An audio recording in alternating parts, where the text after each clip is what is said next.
Hello aspirants, welcome back to my channel. ఈ వీడియోలో polity important bits చూద్దాము. ఈ వీడియోలో స్టేట్మెంట్ బేస్డ్ క్వశ్చన్స్ తీసుకున్నాను. ఎందుకంటే స్టేట్మెంట్ బేస్డ్ క్వశ్చన్స్ ప్రాక్టీస్ చేయడం వల్ల మనకి సబ్జెక్ట్ పైన క్లారిటీ వస్తుంది. సో అందుకోసమే స్టేట్మెంట్ బేస్డ్ క్వశ్చన్స్ మాత్రమే తీసుకున్నాను. వీడియో ఎండ్ వరకు చూడండి, చాలా యూస్ఫుల్ ఉంటుంది. First question, consider the following statements. Statement 1.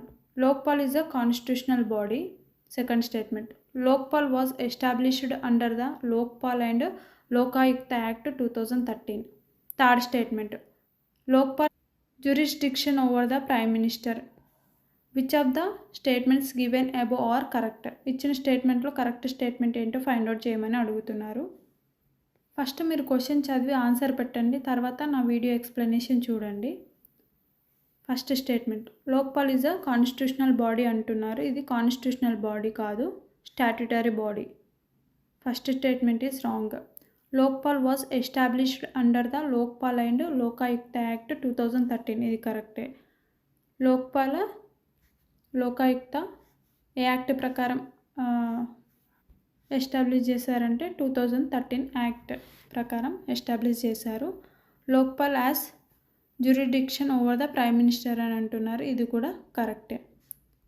మనకి ఇచ్చిన స్టేట్మెంట్లో కరెక్ట్ స్టేట్మెంట్ అడిగారు కాబట్టి 2 and 3 is correct. Next question, second question, composition of Lokpal. ఇచ్చిన స్టేట్మెంట్ చూద్దాము. Lokpal consist of chairperson and up to 8 members అని అంటున్నారు. At least 50% of the members must B judiciary members. Third statement, at least 50% members must be from SC, ST, OBC, minorities and women's అని అంటున్నారు. ఇచ్చిన స్టేట్మెంట్లో correct statement find out చేయమని అడుగుతున్నారు. Lokpal consist of chairperson and up to 8 members. ఇది కరెక్టే. ఒక chairperson ఉంటారు అండ్ 8 members ఉంటారు లోక్పాల్లో. At least 50% of members must be judiciary members. Must be judiciary members అంటున్నారు కదా, అలా అని ఏం లేదు. 50% జ్యుడిషియరీ మెంబర్స్ అని ఉండొచ్చు, నాన్ జ్యుడిషియరీ మెంబర్స్ కూడా ఉండొచ్చు దీంట్లో. So second statement is wrong. At least 50% members must be from SC, ST, OBC, minorities and women's అని అంటున్నారు. ఇది కరెక్టే. ఇచ్చిన స్టేట్మెంట్లో కరెక్ట్ స్టేట్మెంట్ అడుగుతున్నారు కాబట్టి 1 and 3 is correct. 1 and 3 is correct. Next question, third question, appointment of Lokpal. Lokpal appointment ఎలా ఉందో చూద్దాము. Statements, Lokpal chairperson is appointed by the prime minister అని అంటున్నారు. President appoints Lokpal on recommendation of a selection committee. Selection committee includes the Chief Justice of India. Which of the above statement is correct? Correct statement find out చేయమని అడుగుతున్నారు. Lokpal chairperson is appointed by the prime minister అని అంటున్నారు. ఇది wrong. Prime minister కాదు. ఎవరు appoint చేస్తారంటే president.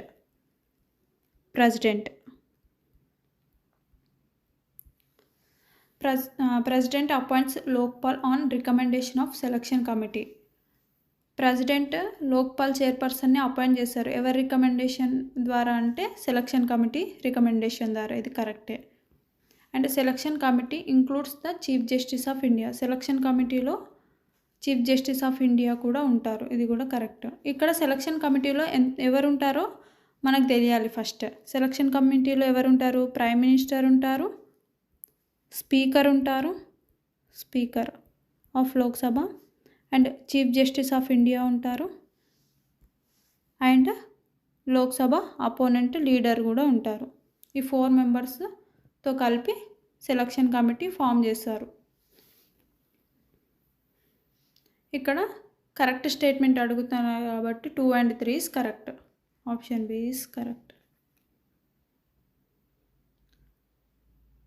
Next fourth question, jurisdiction of Lok Sabha. Statements చూద్దాము. Lokpal as a jurisdiction over the MPs and MLAs. Lokpal covers group A, B, C, D central government employees. Third statement. Lokpal has no jurisdiction over NGOs receiving foreign funds అని అడుగుతున్నారు. ఇచ్చిన స్టేట్మెంట్లో correct statement ఏంటో find out చేయాలి. Lokpal has A jurisdiction over MPs and MLAs అంటున్నారు. ఇది wrong. Only MPs పైనే Lokpal investigate చేయొచ్చు, MLAs పైన కాదు. MLAస్కి లోకాయుక్త ఉంది, ఓన్లీ ఎంపీస్కి. ఇది wrong. Lokpal covers group A, B, C, D central government employees అని అంటున్నారు. ఇది కూడా correct. Lokpal has a no jurisdiction over NGOs receiving foreign funds. ఇది కూడా రాంగ్. ఇచ్చిన స్టేట్మెంట్లో కరెక్ట్ స్టేట్మెంట్ అడుగుతున్నారు కాబట్టి only option B is correct answer. ఇక్కడ లోక్పాల్ గురించి కొన్ని ఇంపార్టెంట్ పాయింట్స్ చూద్దాము. 1959 ఫస్ట్ టైం సిడి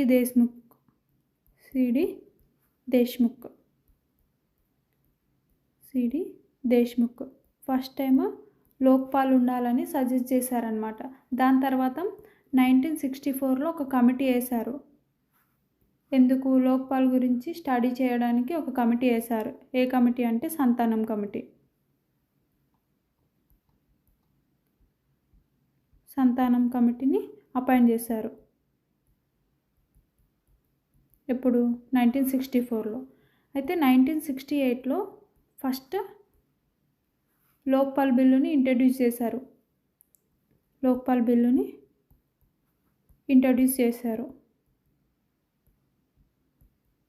ఎవరి గవర్నమెంట్ ఉన్నప్పుడు అంటే ఇందిరాగాంధీ గవర్నమెంట్ ఉన్నప్పుడు ఫస్ట్ టైం లోక్పాల్ బిల్లుని ఇంట్రడ్యూస్ చేశారు. ఎప్పుడంటే 1968లో. కానీ బిల్లు పాస్ అవ్వలేదు. అలా 9 టైమ్స్ బిల్లు ఇంట్రడ్యూస్ చేశారు కానీ బిల్లు పాస్ అవ్వలేదు. 10th టైం ఎప్పుడు బిల్లుని ఇంట్రడ్యూస్ చేశారంటే 10th టైం బిల్లుని ఎప్పుడు ఇంట్రడ్యూస్ చేశారంటే 2011లో మళ్ళీ లోక్పాల్ బిల్లుని ఇంట్రడ్యూస్ చేశారు. బిల్లు యాక్ట్గా ఎప్పుడు మారిందంటే 2013లో లోక్పాల్ యాక్ట్ వచ్చింది. ఫోర్స్లోకి ఎప్పుడు వచ్చిందంటే 2014లో లోక్పాల్ అనేది ఫోర్స్లోకి వచ్చింది. అప్పుడున్న గవర్నమెంట్ ఎవరిది అంటే మన్మోహన్ సింగ్ గవర్నమెంట్ టైంలో ఈ బిల్లు పాస్ అయింది. ఫస్ట్ లోక్పాల్ ఉండాలి అని సజెస్ట్ చేసింది ఎవరంటే సిడి దేశ్ముఖ్. ఎప్పుడు? 1959లో.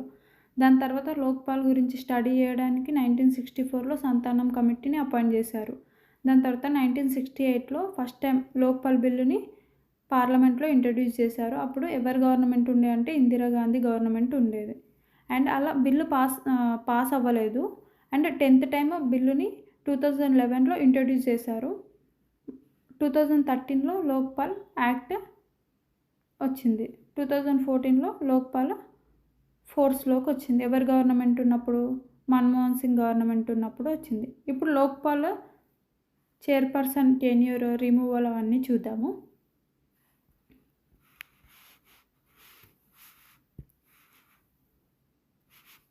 లోక్పాల్ చైర్పర్సన్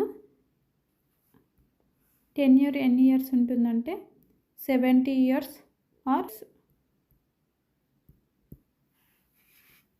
లోక్పాల్ చైర్పర్సన్ ఎవరు అపాయింట్ చేశారంటే ఎవరు చేశారంటే president. With recommendation of selection committee recommendation మేరకు ప్రెసిడెంట్ చైర్పర్సన్ని అపాయింట్ చేశారు. ఈ సెలక్షన్ కమిటీలో ఎవరెవరు ఉంటారంటే prime minister, speaker, chief justice of India, Lok Sabha opponent leader. And removal ఎవరు చేస్తారంటే ప్రెసిడెంటే చేస్తారు. రిమూవల్ చేసే పవర్ ఎవరికి ఉంటుందంటే ప్రెసిడెంట్కే ఉంటుంది. బట్ సుప్రీంకోర్టు ఎంక్వైరీ తర్వాతనే ప్రెసిడెంట్ రిమూవ్ చేయాలి. సుప్రీంకోర్టు ఎంక్వైరీ తర్వాతనే. అండ్ రీఅపాయింట్మెంట్ ఉంటుందా అంటే ఉండదు. రీఅపాయింట్మెంట్ ఉండదు.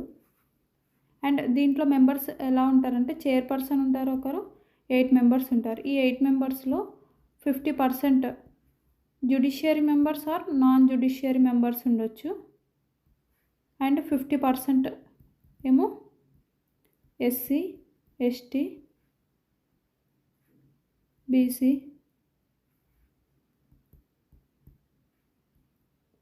Minorities and womens. లోక్పాల్ని ఏమంటారంటే యాంటీ కరప్షన్ వాచ్ డాగ్ అని కూడా అంటారు. అండ్ ఇది లాస్ట్ 7 years కేసెస్ మాత్రమే తీసుకోవాలి. లాస్ట్ 7 years కేసెస్ మాత్రమే ఇన్వెస్టిగేట్ చేయాలి. అండ్ ఎవరినెవరిని ఇన్వెస్టిగేట్ చేయొచ్చు అంటే హయ్యర్ అథారిటీస్లో prime minister, member of parliament and ABCD group ఆఫీసర్స్ని ఇన్వెస్టిగేట్ చేయొచ్చు.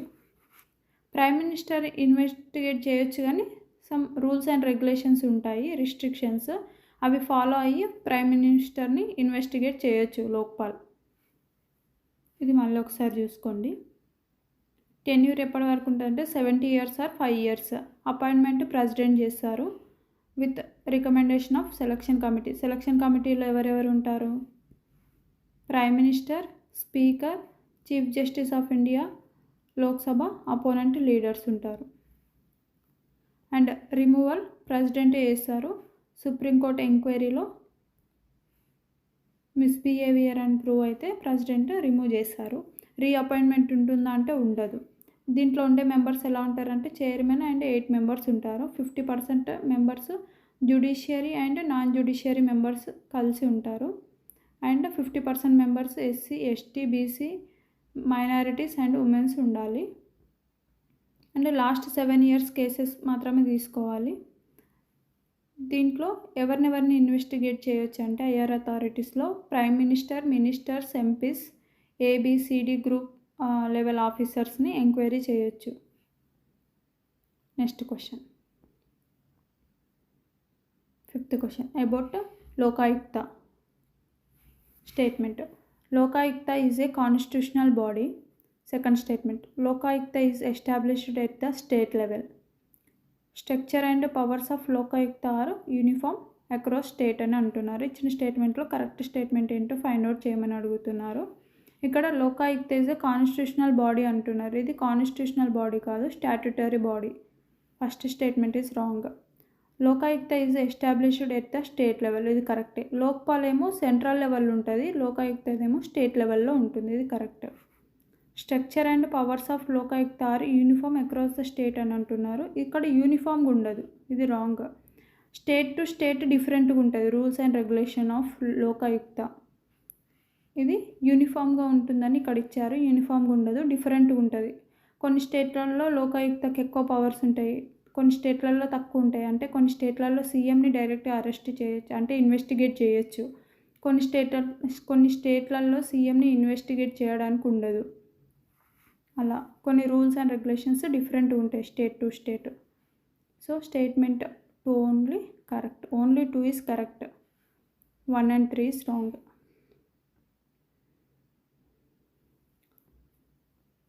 Next 6th question. ఇక్కడ సుప్రీంకోర్ట్ ఆఫ్ ఇండియా గురించి అడుగుతున్నారు. Supreme Court of India, consider the following statements.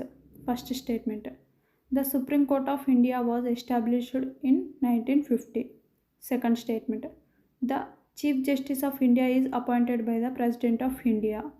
Third statement, the strength of supreme court judges is fixed by the constitution అని అంటున్నారు. Which of the statements given above are correct. పైన ఇచ్చిన స్టేట్మెంట్లో correct statement ఏంటో find out చేయమని అడుగుతున్నారు. The supreme court of the India was established in 1950. Supreme court of India ఎప్పుడు establish చేశారంటే 1950లో ఎస్టాబ్లిష్ చేశారు. ఇది కరెక్టే. Statement 1 is correct. The chief justice of India is appointed by the president of India. ఇది కూడా కరెక్టే. చీఫ్ జస్టిస్ ఆఫ్ ఇండియాని ఎవరు అపాయింట్ చేశారంటే ప్రెసిడెంట్ ఆఫ్ ఇండియానే అపాయింట్ చేశారు. The strength of supreme court judges is fixed by the constitution అని అంటున్నారు. ఇక్కడ కాన్స్టిట్యూషన్ కాదు, ఇది రాంగ్. సుప్రీంకోర్టు జడ్జెస్ని ఎవరు ఫిక్స్ చేశారంటే పార్లమెంట్, నాట్ కాన్స్టిట్యూషన్. ఇక్కడ ఇచ్చిన స్టేట్మెంట్లో కరెక్ట్ అడుగుతున్నారు కాబట్టి 1 and 2 is correct. Only 1 and 2 is correct. Third statement wrong. ఇక్కడ పార్లమెంట్, కాన్స్టిట్యూషన్ కాదు. Statement 3 is wrong. Number of judges is not fixed by the constitution, it is fixed by the parliament. 7th question. Judges of Supreme Court statements. Judges of Supreme Court hold office till the age of 65 years అంటున్నారు. Second statement. A supreme court judges can be removed by the president alone అని అంటున్నారు. Third statement. Removal of judges requires a special majority of parliament. ఇచ్చిన స్టేట్మెంట్లో correct statement find out చేయమని అడుగుతున్నారు. Judges of supreme court hold office till the age of 65 years. ఇది కరెక్టే. Supreme court judges 65 years or 5 years వరకు ఆఫీస్ని hold చేయొచ్చు. A supreme court judge can be removed by the president alone అని అంటున్నారు. ఇక్కడ ఎలోన్ అంటున్నారు కాబట్టి ఇది రాంగ్. ఇక్కడ పార్లమెంటరీ ప్రాసెస్ ప్రకారమే సుప్రీంకోర్టు జడ్జెస్ని రిమూవ్ చేస్తాము. సుప్రీంకోర్టు జడ్జెస్ని లోక్సభ అండ్ రాజ్యసభలో బిల్లు పాస్ చేసి స్పెషల్ మెజారిటీ వస్తేనే అప్పుడు సుప్రీంకోర్టు జడ్జెస్ని రిమూవ్ చేయగలుగుతాం. Second statement is wrong. Removal of judges requires a special majority of A parliament. ఇది కరెక్ట్. సుప్రీంకోర్టు జడ్జెస్ని రిమూవ్ చేయాలంటే స్పెషల్ మెజారిటీ రావాలి పార్లమెంట్లో, అప్పుడైతేనే సుప్రీంకోర్టు జడ్జెస్ని రిమూవ్ చేయగలుగుతాం. ఇచ్చిన స్టేట్మెంట్లో కరెక్ట్ స్టేట్మెంట్ అడుగుతున్నారు కాబట్టి 1 and 3 is correct. Only 1 and 3 is correct. Statement 2 is wrong. President cannot remove judges alone, requires parliamentary process. Next 8th question. Jurisdiction of Supreme Court statements. Supreme Court has original jurisdiction in central state disputes. Advisory jurisdiction of Supreme Court is mandatory. Third statement. Supreme Court is the final interpreter of the Constitution. ఇచ్చిన స్టేట్మెంట్లో correct statement ఏంటో find out చేయమని అడుగుతున్నారు. Supreme court has the original jurisdiction in central and state disputes. ఇది కరెక్టే. ఇక్కడ original జ్యుడిస్డిక్షన్ గురించి చెప్పే ఆర్టికల్ ఏంటో మీరు కామెంట్ సెక్షన్లో పోస్ట్ చేయండి. ఆర్టికల్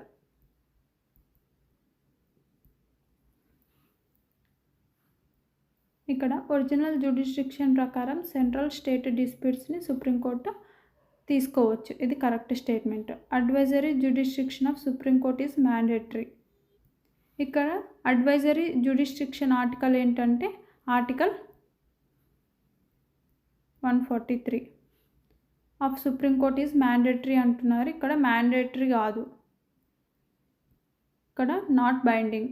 ప్రెసిడెంట్ అడ్వైజరీ జ్యుడిస్డిక్షన్ తీసుకోవచ్చు, తీసుకోకపోవచ్చు. ఇక్కడ మ్యాండేటరీ అంటున్నారు కాబట్టి wrong. Supreme court is the final interpreter of the constitution. ఇది కరెక్ట్. ఇక్కడ ఆర్టికల్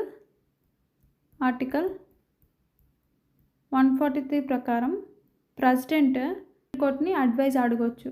అప్పుడు సుప్రీంకోర్టు అడ్వైజ్ ఇస్తే ఆ అడ్వైజ్ని ప్రెసిడెంట్ ఇంప్లిమెంట్ చేయొచ్చు, చేయకపోవచ్చు. అది ప్రెసిడెంట్ యొక్క ఓన్ డిసిషన్ అనమాట. కానీ ఇక్కడ మ్యాండేటరీ అంటున్నారు కాబట్టి wrong. And supreme court is the final interpreter of the constitution అంటున్నారు. ఇది కూడా కరెక్ట్. ఎందుకంటే మనకి సబార్డినేట్ కోర్ట్స్ పైన ఎవరు ఉంటారంటే హైకోర్ట్స్ పైన ఎవరు ఉంటారంటే సుప్రీంకోర్టు పైన ఎవరు ఉండరు కాబట్టి ఇదే ఫైనల్ ఇంటర్ప్రిటర్ అవుతుంది. So this is the final interpreter of the constitution. ఇచ్చిన స్టేట్మెంట్లో కరెక్ట్ స్టేట్మెంట్ అడుగుతున్నారు కాబట్టి 1 and 3 is correct. Option B is correct. చాలామంది వీడియోస్ చూస్తున్నారు కానీ లైక్ చేయట్లేదు. మీకు మా కంటెంట్ నచ్చినట్లయితే లైక్ చేసి ఎంకరేజ్మెంట్ ఇవ్వండి. మీ యొక్క లైక్ మాకు చాలా ఎంకరేజ్మెంట్ ఇస్తుంది. ఓన్లీ కంటెంట్ నచ్చితేనే లైక్ చేయండి. నెక్స్ట్ క్వశ్చన్ చూద్దాము. 9th question. High courts in India. Statements. High courts are established under Part 6 of the Constitution. Every state in India must have the separate High Court. Parliament can establish a common High Court for 2 or more states. ఇచ్చిన స్టేట్మెంట్లో correct statement find out చేయమని అంటున్నారు. First statement, high courts are established under part 6 of the constitution అంటున్నారు. ఇది కరెక్టే. Every state in India must have separate high courts అని అంటున్నారు. Separate high courts, ఇది wrong. And parliament can establish a common high court for 2 or more states, ఇది correct. 2-3 states కలిపి ఒక high court కూడా ఉండొచ్చు. Parliament can establish a common high court for 2 or more states అంటున్నారు. ఇది కరెక్ట్. ఇచ్చిన స్టేట్మెంట్లో కరెక్ట్ స్టేట్మెంట్ అడుగుతున్నారు కాబట్టి 1 and 3 ఈజ్ కరెక్ట్. మనకి ప్రజెంట్ ఎన్ని హైకోర్ట్స్ ఉన్నాయి? ప్రజెంట్ ఎన్ని హైకోర్ట్స్ ఉన్నాయంటే 25 హైకోర్ట్స్ ఉన్నాయి. కానీ మన స్టేట్స్ ఎన్ని ఉన్నాయి? 28 స్టేట్స్ ఉన్నాయి అండ్ 8 యూటీస్ ఉన్నాయి. బట్ ఓన్లీ 25 హైకోర్ట్స్ మాత్రమే ఉన్నాయి. సో సపరేట్గా ప్రతి ఒక్క స్టేట్కి హైకోర్టు ఉండాలని కంపల్సరీ ఏం లేదు. 2 or more స్టేట్స్ కలిపి ఒక హైకోర్టు కూడా ఉండొచ్చు. ఇక్కడ కామన్గా షేర్ చేసుకుంటున్న హైకోర్ట్స్ స్టేట్స్ ఏవో మీరు కామెంట్ సెక్షన్లో పోస్ట్ చేయండి తెలిసినట్లయితే. Next question. 10th question. Judges of high courts. Statement. High court judges retired at the age of 62 years. High court judges are appointed by the governor.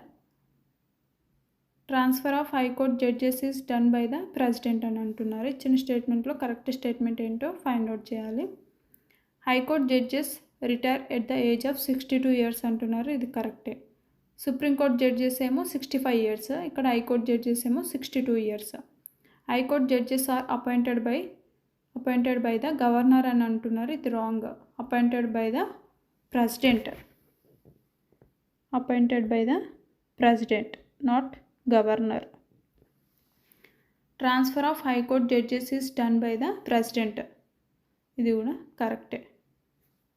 But with రికమెండేషనే president high court జడ్జెస్ని transfer చేయగలుగుతారు. ఇచ్చిన స్టేట్మెంట్లో correct statement ఏంటంటే 1 and 3. Option 1 and 3 only. Next question. 11th question. This is the last question of the video. 11th question. Writ jurisdiction statements. Supreme Court can issue writs under Article 32. Statement 2. High Court can issue writs only for fundamental rights.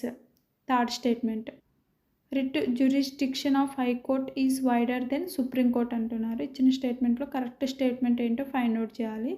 Supreme court can issue writs under article 32. ఇది కరెక్టే.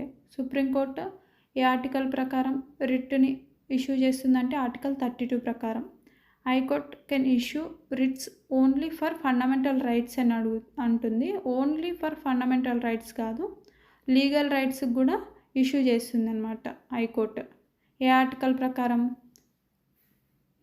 ప్రకారం మీరు comment సెక్షన్లో post చేయండి. High court ఏ article ప్రకారంగా writs issue చేస్తుంది article. And writ jurisdiction of high court is wider then supreme court అంటున్నారు. ఇది కరెక్టే. హైకోర్టుకి ఎక్కువ పవర్స్ ఉంటాయి రిట్స్లో సుప్రీంకోర్టు కంటే. ఇక్కడ ఇచ్చిన స్టేట్మెంట్లో కరెక్ట్ స్టేట్మెంట్ ఏంటి ఫైండ్ అవుట్ చేయాలి. 1 and 3 ఓన్లీ కరెక్ట్. ఇక్కడ మీకు ఒక క్వశ్చన్. ఆర్టికల్ 241 దేని గురించి చెప్తుందో కామెంట్ సెక్షన్లో పోస్ట్ చేయండి మీకు తెలిసినట్లయితే. This is the last question of the video. Thank you for watching video.